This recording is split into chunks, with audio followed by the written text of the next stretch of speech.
Good morning, everyone. I want to start today by asking you a question. How many of you have ever worried about money? Raise your hand. Yeah, I see most hands are up. Isn't it fascinating? It doesn't matter where you're from, what you do, or how much you earn, money affects every single one of us. And if you don't master the game of money, it will master you. Today, we're going to dive deep into the concept of financial freedom, not just the idea of making money, but mastering it. The truth is, money isn't everything, but it does shape much of our lives, and when you're in control of it, you're in control of your life. So let me show you how to break free of financial stress and step into financial freedom. Part 1, the foundation understanding financial freedom.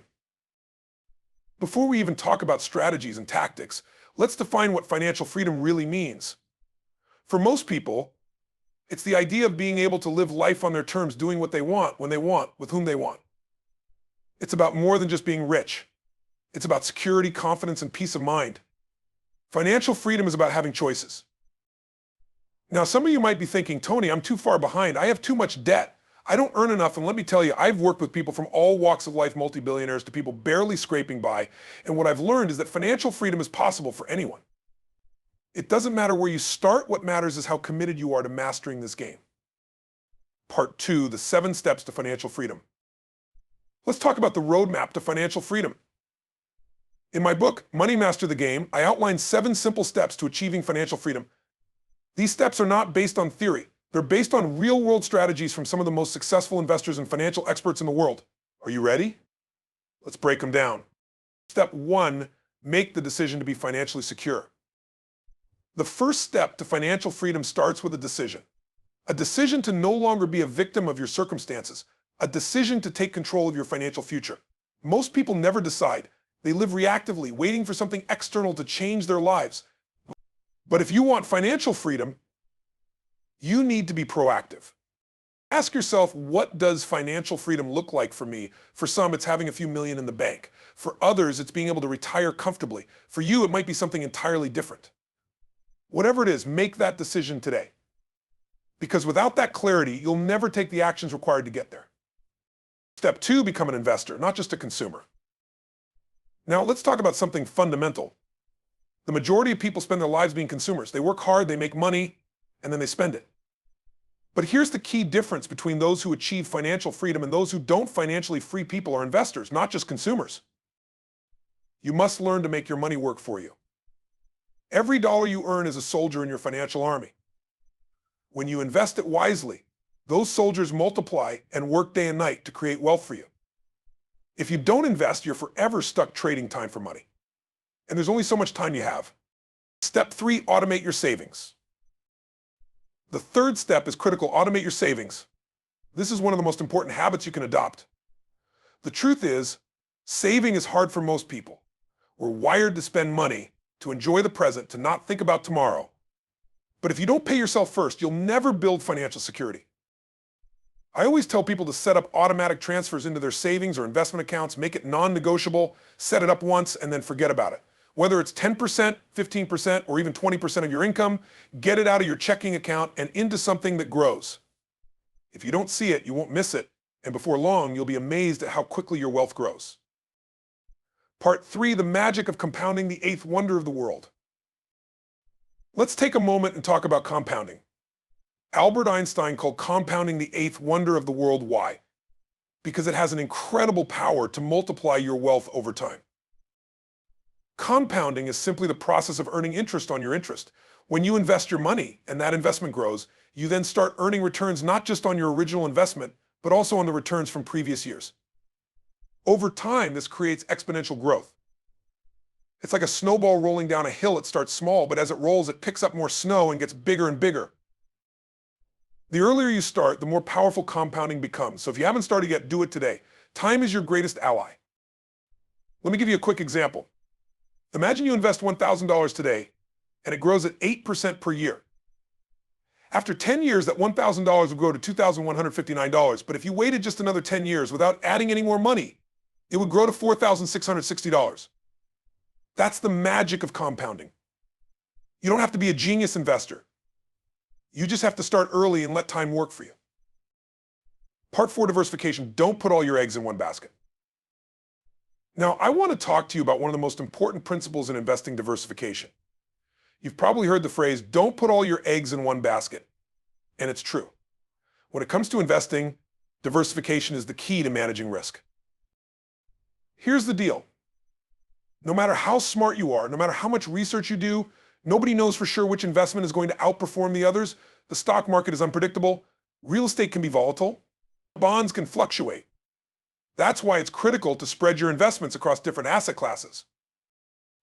But it's not just about having a mix of stocks, bonds, and real estate. It's also about diversifying within those categories. You want to invest in different industries, different countries, and different sectors. This way, if one area takes a hit, the others can help balance things out. Let's say you have $100,000 to invest. Instead of putting all of that money into one stock, you might spread it across a mix of assets.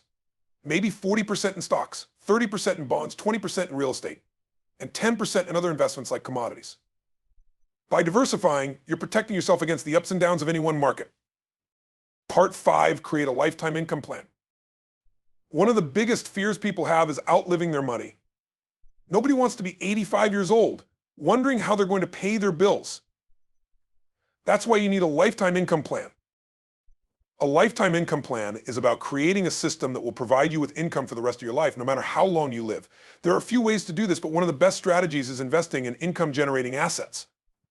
This could be dividend-paying stocks, rental properties, or even annuities. When you have assets that pay you regularly, you no longer have to worry about running out of money. Instead, your money works for you, providing a steady stream of income for the rest of your life. Imagine you have a portfolio of dividend-paying stocks that generate $40,000 per year. Now add in rental properties that bring in another $30,000 annually. Suddenly you've created a system where you're earning $70,000 a year without having to work for it. That's financial freedom. Part 6, minimize taxes and fees. Let me tell you something that most people don't realize: taxes and fees are the silent killers of wealth. If you're not careful, you can lose a significant portion of your hard-earned money to taxes and investment fees. First, let's talk about taxes. Depending on where you live, taxes can take a big chunk of your income and investment gains. But there are legal strategies to minimize your tax burden. For example, investing in tax-advantaged accounts like IRAs, 401ks, or other retirement accounts can help you defer or even avoid taxes on your investments. Fees are another story. Many people don't realize how much they're paying in fees to their financial advisors or investment funds. Even a small fee, say 1% or 2%, can eat away at your returns over time. So it's important to be aware of what you're paying and to find low-cost investment options whenever possible. Part 7, give back and live richly. The final step to financial freedom is something that might surprise you. It's giving back. Now, you might be thinking, Tony, I'm trying to achieve financial freedom. Why would I give away my money? But here's the thing: true wealth isn't just about what you have. True wealth is about what you give. It's about the impact you make on the lives of others. I can tell you from my own life experience, the more you give, the more fulfilled you feel.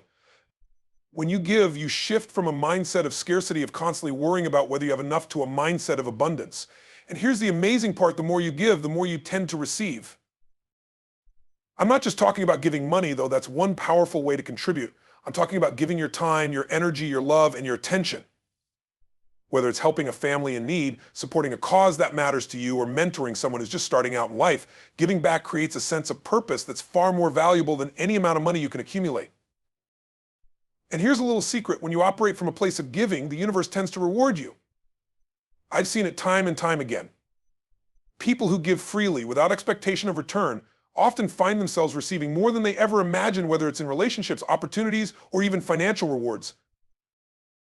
So as you work towards financial freedom, remember that living richly is not just about the number in your bank account. It's about creating a life of meaning, connection, and contribution. That's true wealth.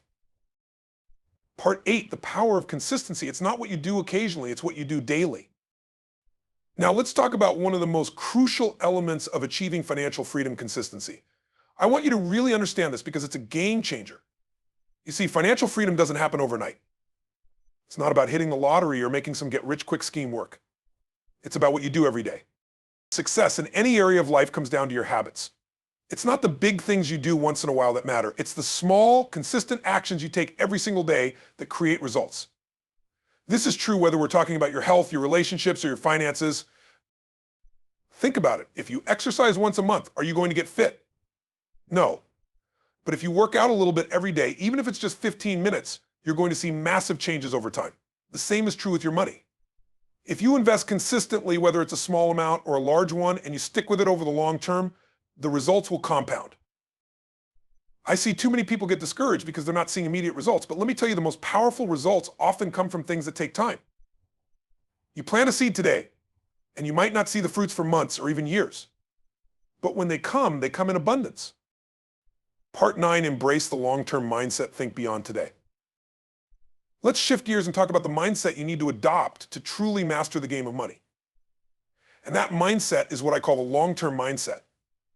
One of the biggest mistakes people make when it comes to their finances is thinking short-term. They're focused on today, next week, or maybe next month, but they're not thinking about where they want to be 5, 10, or 20 years from now. If you want financial freedom, you've got to train yourself to think long-term. You have to make decisions today that will benefit you in the future, even if they require some sacrifice in the short term. This might mean cutting back on certain expenses now so you can invest more. It might mean choosing a steady, reliable investment over a risky, high-return gamble. The most successful investors and financially free people I know all share this mindset. They're not swayed by the ups and downs of the market or by the latest trends. They stay focused on their long-term goals and trust the process. It's about playing the long game. The stock market example. Let's use the stock market as an example. Over the past 100 years, the stock market has gone up and down. There have been crashes, recessions, and periods of economic boom. But here's what's important over the long term. The market has always gone up. If you had invested $10,000 in the S&P 500 back in 1980 and left it alone, today it would be worth nearly $800,000. That's the power of a long-term mindset. You don't let short-term fluctuations throw you off course. You trust that over time your investments will grow if you stick to a solid plan and stay consistent. Part 10, protect yourself from downside risk, the key to lasting success. Now, as we talk about long-term success, I also want to touch on a critical piece of advice: protect yourself from downside risk. This is something that the greatest investors in the world focus on, and it's something you need to think about too. Downside risk is the possibility of losing money. And while every investment comes with some risk, the goal is to minimize that risk while still seeking growth. Think of it like this: if you lose 50% of your investment, you're going to need a 100% return just to break even. That's why protecting against losses is so important. One way to protect yourself is through diversification, which we talked about earlier. But another way is to always have a safety net. This could be in the form of cash reserves, emergency savings, or even insurance. You want to make sure that if the unexpected happens, like a market crash, job loss, or health issue, you're not completely wiped out. The key here is to play defense as well as offense. Yes, you want to grow your wealth, but you also need to protect what you already have. That's how you build financial freedom that lasts. Part 11, seek out mentors and models. Learn from those who've mastered the game. I want to share with you one of the fastest ways to accelerate your path to financial freedom: find a mentor. You see, you don't have to reinvent the wheel. You don't have to figure everything out on your own. The smartest, most successful people I know all have mentors, people who've already achieved what they want to achieve. Mentors can be people in your life, but they can also be experts you learn from through books, seminars, or online courses. When it comes to mastering the game of money, you want to learn from those who've done it at the highest level. Whether it's Warren Buffett, Ray Dalio, or someone else, find people who've been where you want to go and study what they do.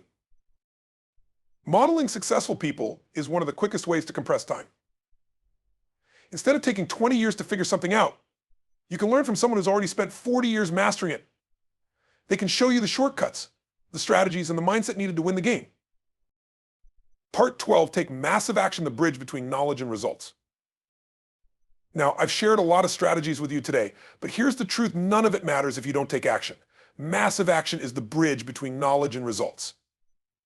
I know so many people who read all the books, attend all the seminars, and know everything about financial freedom, but they never take the steps necessary to achieve it. Don't let that be you. Don't wait for the perfect moment, because it doesn't exist. Start today, even if it's with small steps. Open that investment account, automate your savings, start learning about the stock market, or meet with a financial advisor. The only thing standing between you and financial freedom is action. Think of action as the fuel that drives your financial engine. Without it, no matter how great your ideas or strategies are, they'll never get you to where you want to go. So make a commitment to yourself right now to take massive action. Not tomorrow, not next week, today. As we come to the end of this session, I want you to take a moment and imagine your life 10, 20, or 30 years from now. Imagine what it feels like to wake up every day with financial freedom, no longer worried about bills, no longer stressed about money, but living life on your terms. Imagine being able to travel, spend time with your loved ones, and pursue your passions without limitations. That's what financial freedom gives you. It's not about the money itself, it's about the life that money allows you to live. Remember, financial freedom isn't a destination. It's a journey. And it starts with the decisions you make today.